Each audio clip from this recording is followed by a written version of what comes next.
পাকা কালি ডিম দেয়।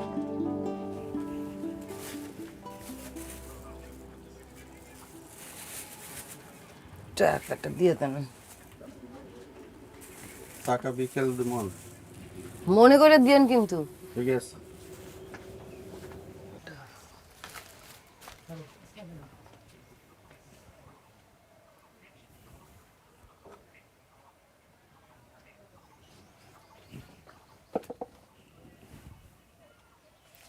কি রে,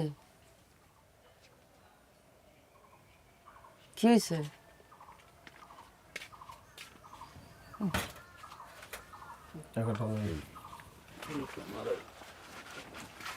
এ ভাই, ওই চিনির দামটা কিন্তু বাকি ছিল। তোর বাপের কাছে গেছিলি? হুম টাকার কথা কইছস? হুম কি কইছে তোর বাপে? কইছে এখন ব্যবসা ভালো যাইতেছে না, এখন টাকা পয়সা দিতে পারবো না।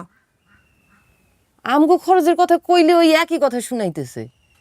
ব্যবসাপাতি ভালো যাইতেছে না, ভালো যাইতেছে না, ওই একই কথা।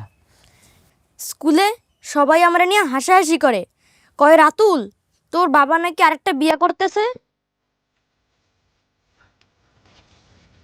এর লাইগা তোর মন খারাপ হইছে? হ্যাঁ, দেখি থাক বাবা, তোর বাপে যা খুশি করে করুক, আমি আছি না তোর লাইগা? হ্যাঁ, আসি না আমি? তাইলে মন খারাপ কেন করতেছিস? হ্যাঁ, চল আমরা ঘরে যাই, ভাত খাবি না? চল।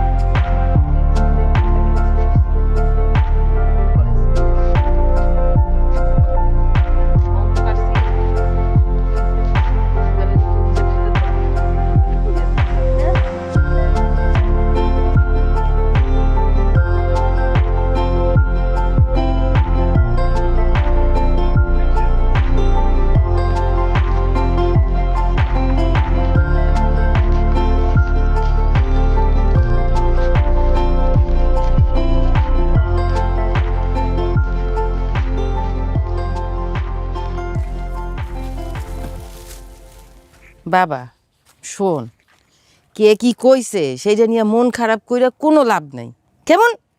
এখন তাড়াতাড়ি হাত মুখ ধুইয়া আসো, যাও। কে কি কইলো আমার মামারে?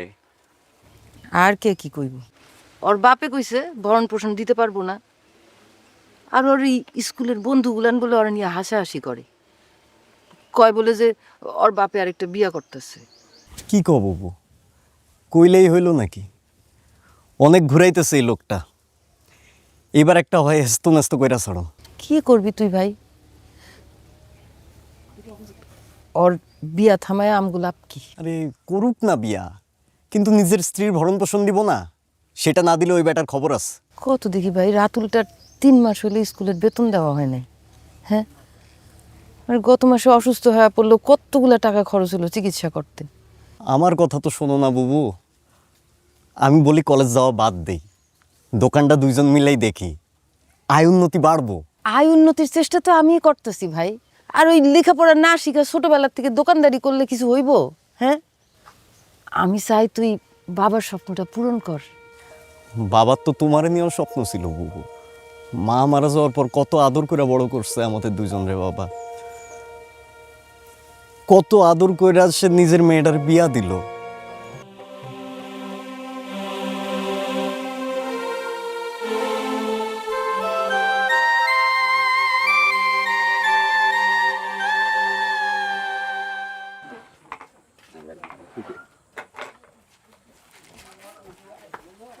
নিয়ামুল ভাই, আপনি আর একটা বিয়া করবেন ওটাতে অসুবিধা নাই, কিন্তু বুবুর ভরণ পোষণ তো দিবেন। দেখো আমার ব্যবসাপাতির অবস্থা ভালো না, বাড়তি টাকা পয়সা দেওয়া আমার পক্ষে সম্ভব না। অগো ভরণ পোষণটাই বাড়তি, আর নিজে যে আর একটা বিয়া করবেন ওটাতে খরচাপাতি হবো না? ওই তোমার কেডাই কইলে আমি খরচাপাতি কইরা ধুমধাম কইরা বিয়া করো? হ্যাঁ, আর তোমার বাবুর আমার ভরণ পোষণের দরকার কি? সে তো নিজেই ব্যবসা করতেছে, দোকান দিছে, পোলার স্কুলে পড়াইতেছে, তোমার কলেজে পড়াইতেছে। আমার কি মনে হয় জানো, তোমার এখন নিজেরই আয় রোজগার করা শুরু করা উচিত, তা না কইরা তোমরা আমার টাকা পয়সার দিকে চায় বয়ে রইছো। আমি আপনার টাকা পয়সার দিকে চায় নাই, যার অধিকার সেই চাইতেছে। আমি এইসব অধিকার টধিকার বুঝি না, আমি আর কোনো টাকা পয়সা দিতে পারবো না, বাস আমার শেষ কথা।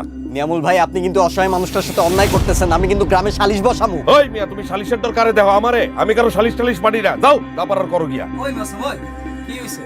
এই জায়গায় ঝগড়াঝাড়ি করতেছো কেন? লোকজন ওই খারাপ বলে না এগুলো? আয় আমার সাথে রাগ, মাথা গরম করিস না। আপনি কিন্তু কাজটা ঠিক করতেছেন না। আরে যাও যাও, ঠিক বেঠিক আমারে বুঝাইতে আইছে। অমুল ভাই, হ্যাঁ, ভাই আরেক কাপ চা দাও, 3 চামচ চিনি দিয়া।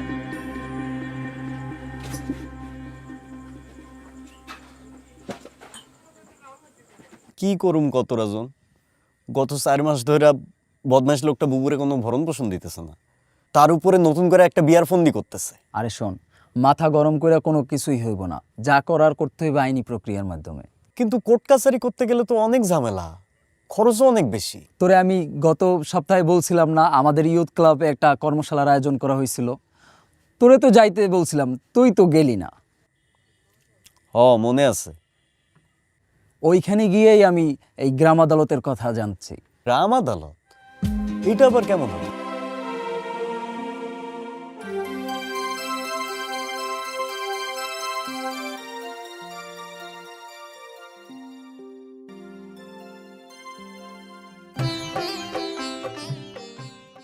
হ্যাঁ, আমি তোদের গ্রাম আদালতের প্রেসকার মনেম ভাইয়ের কাছে নিয়ে যাব। হ্যালো মনেম ভাই। হ্যাঁ ভাই, আমি রাজন। ভাই কালকে কি অফিসে আছেন? ভাই আমার বন্ধু মাসুমের বোন, না বন্ধু মাসুমের বোন মুনিরা। আসসালামু আলাইকুম। আসো আসো, আসেন আসেন, বসো বসে।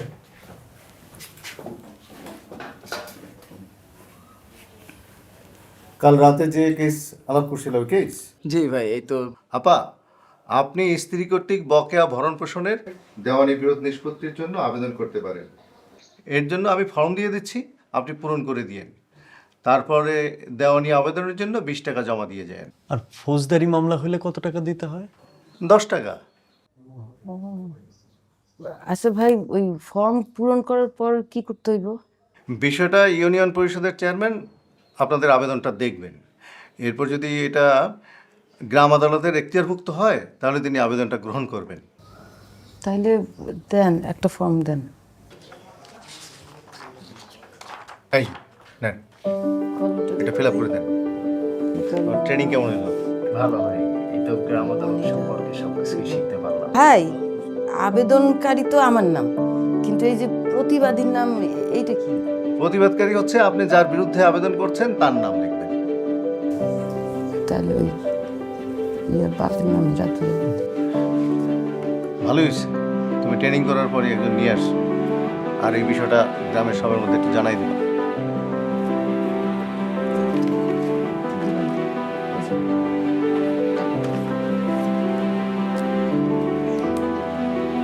দেখে দিছি।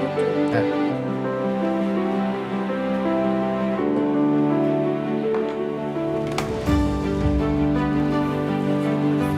তাহলে আসি। আসি।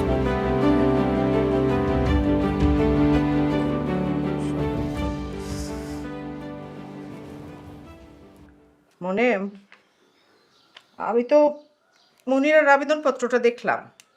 এটা তো অবশ্যই আমাদের গ্রাম আদালতের মাধ্যমে নিষ্পত্তিযোগ্য, আর এই ফাইলটা দেওয়ানি মামলার নথিভুক্ত হবে। হ্যাঁ, আর তাহলে তুমি এক কাজ করো, আগামী সোমবার সকাল 10টায় উপস্থিত হওয়ার জন্যে নিয়ামুলকে তুমি সমন পাঠিয়ে দাও।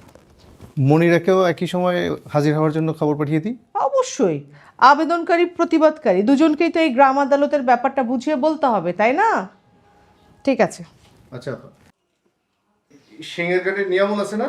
হ্যাঁ এই যে স্যার। হ্যাঁ, ওর ওই সমন আছে। এই এই একটার অপর পাশে বুঝিয়া পেলাম স্বাক্ষর করে নিয়ে আসবা। আর এই স্বাক্ষর করে যাও।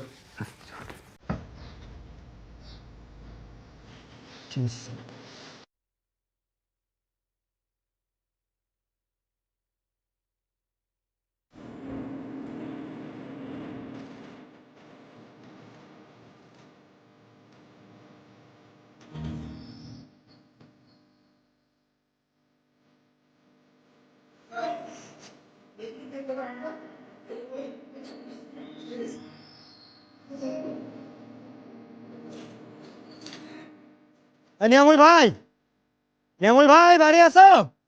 ওই কেডা? আমি রুবেল, গ্রাম পুলিশ রুবেল। খারাপ হইতাছি। হ্যাঁ,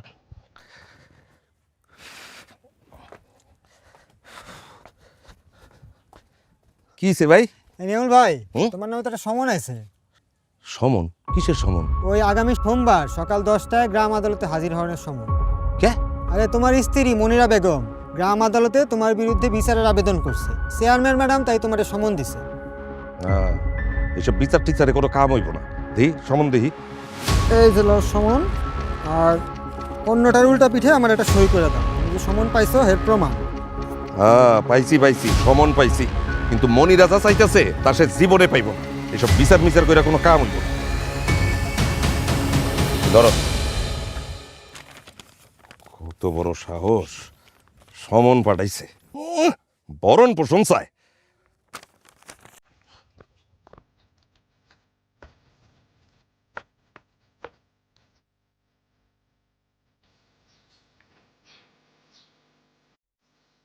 বসো। নিয়ামুল, জি। তোমার তো স্ত্রীর ভরণ পোষণ দেবার কথা, তা সেটা মানতেছো না কেন? এতদিন নাকি তাও তুমি কম বেশি কিছু দিতা, গত 4 মাস যাবত নাকি তুমি কিছুই দিতেছো না। আপা, ভরণ পোষণ কেমনে দেবো কন? ব্যবসাপাতির অবস্থা ভালো না। কিন্তু আইন মোতাবেক তোমার তো স্ত্রীর ভরণ পোষণ দেওয়ার দায়িত্ব। আমার ভরণ পোষণের কথা কইলেই ওর ব্যবসাপাতি ভালো না। আরে এখন তো কয়া বেড়াইতেছে আপা, সে নাকি বলে আরেকটা বিয়া করব। আপা আমি একটা কথা কই, সে বিয়া করুক না করুক আমার কিছু যায় আসে না। আমারে আমার ভরণ পোষণ দিতে হইব। জোর কইরা নিব নাকি? কথাবার্তা বুঝে শুনে কয় মনিরা। আহা, ঝগড়া করার বিষয় না নিয়ামুল। মনিরা একটা আবেদন দিছে, সেটা আমি গ্রহণ করছি। এখন কি বলি তোমরা একটু মনোযোগ দিয়ে শুনো। আগামী 7 দিনের মধ্যে তোমরা দুইজন করে সদস্য মনোনীত করবা।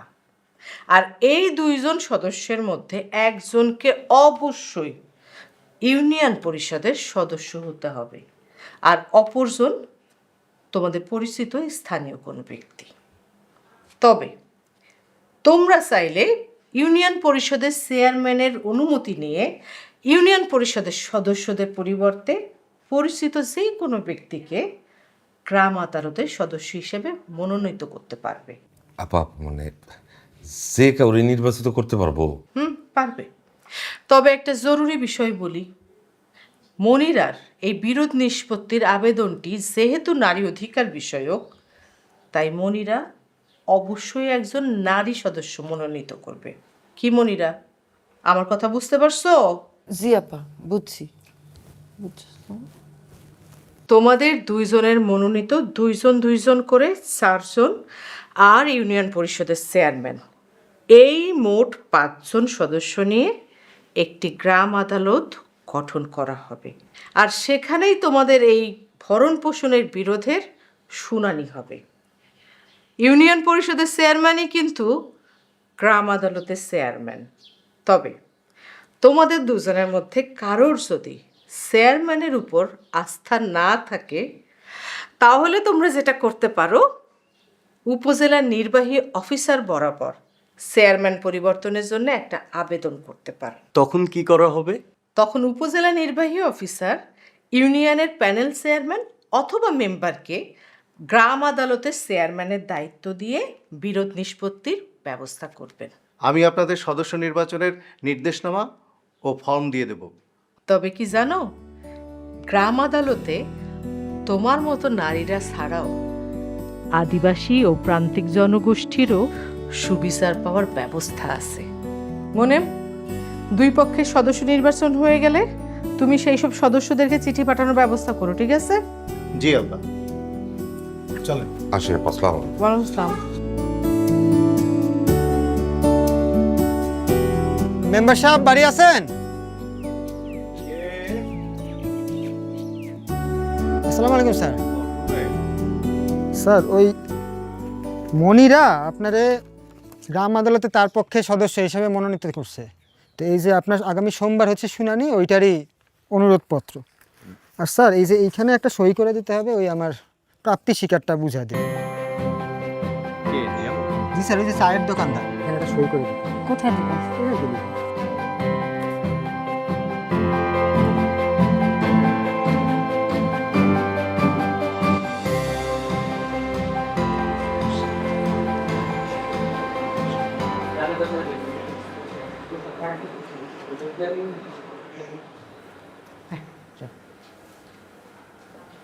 আমরা তাহলে আজকে গ্রাম আদালতের কার্যক্রম শুরু করতে যাচ্ছি। আবেদনকারী মনিরা বেগম উপস্থিত, প্রতিবাদী নিয়ামুল আক্তার উপস্থিত। জি। মনিরা, তোমার যা কিছু বক্তব্য সবকিছু এই কাঠগড়ায় এসে তারপর তুমি বলবে, ঠিক আছে? তার আগে তুমি স্বাক্ষর দেবে। আর সাক্ষী যারা আছেন তারা একটু বাইরে যান।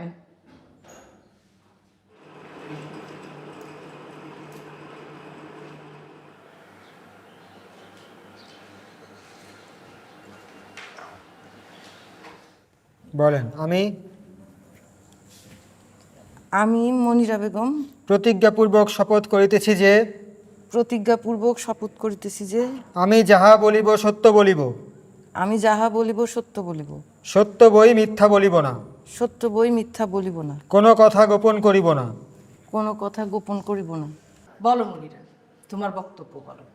চেয়ারম্যান আপা, এই 10 বছর আগে নিয়ামুল আক্তারের সাথে আমার বিয়ে হয়েছিল। সে বাপ হইয়া ছেলের কোনো দায়িত্ব নিব না। মনিরা, তুমি এখন বসতে পারো।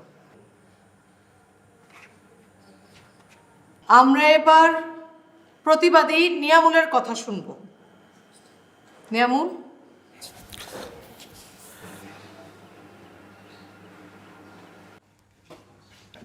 বলেন। আমি নিয়ামুল আক্তার প্রতিজ্ঞাপূর্বক শপথ করিতেছি যে প্রতিজ্ঞাপূর্বক শপথ করতেছি যে আমি যাহা বলিব সত্য বলিব। আমি যাহা বলিব সত্য বলিব। চেয়ারম্যান আপা, আমি তো অনেক দিন ভরণ পোষণ দিছি।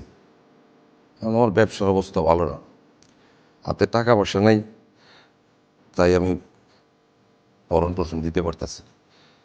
তাছাড়া আমার ছেলের মা, উনি তো নিজে ভালোই ব্যবসা করতেছে, তার এখন ভরণ পোষণের দরকার কি?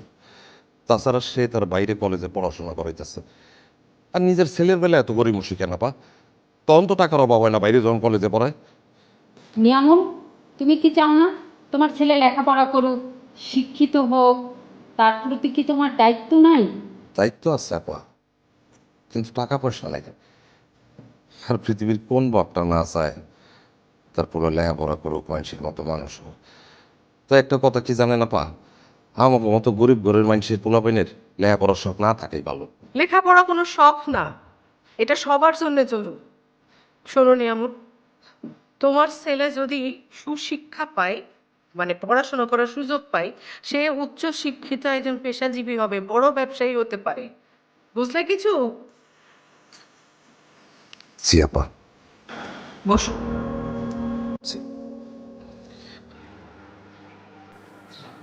আমরা এতক্ষণ আবেদনকারী এবং প্রতিবাদী দুই পক্ষের কথাই শুনলাম। তারা যদি চায় আলোচনার মাধ্যমে এই বিরোধের নিষ্পত্তি করতে পারে। আমি আলোচনা করতে চাই। আপা, আমি চাই এই গ্রাম আদালতে এই বিষয়টা নিষ্পত্তি হোক। আচ্ছা ঠিক আছে, তাহলে আমরা সাক্ষীদেরকে ডাকি। সাক্ষী হাজির। আগে আপনারা সিগনেচার করেন। আসেন, আপনি আগে কাঠগড়ায় আসেন। সত্য বই মিথ্যা বলিব না, সত্য বই মিথ্যা বলিব না, কোনো কথা গোপন করিব না, কোনো কথা গোপন করিব না। প্রতিবাদী নিয়ামুল তার স্ত্রী মনিরার সাথে ভরণ পোষণ নিয়ে যেসব কথাবার্তা বলেছে তা কি আপনি শুনেছেন? জি, শুনেছি।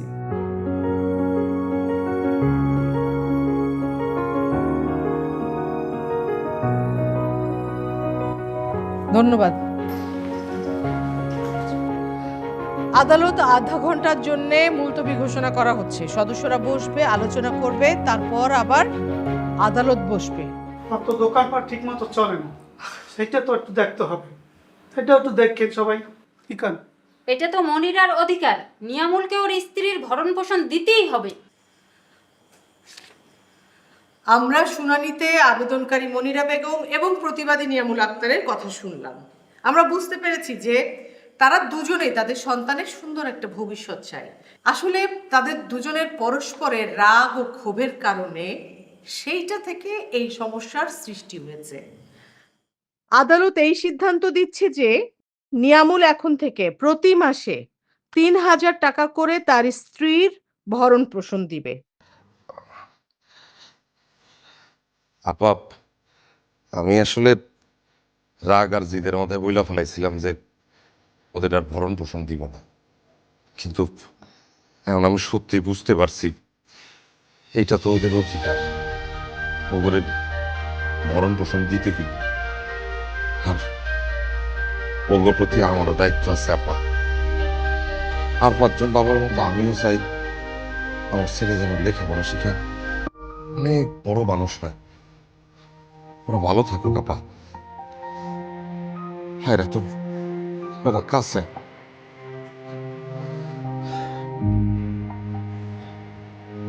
বাবা, হ্যাঁ। তুমি কি সত্যি আরো একটা বিয়ে করবা? না রে পাগল, আমি এটা রাগের মাথায় কইয়া ফেলাইছিলাম।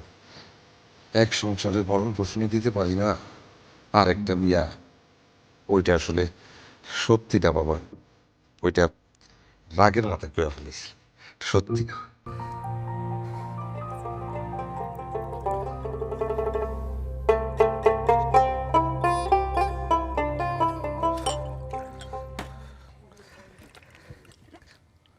আর রাতুল, রাতুল, দাঁড়া বাজান, দাঁড়া।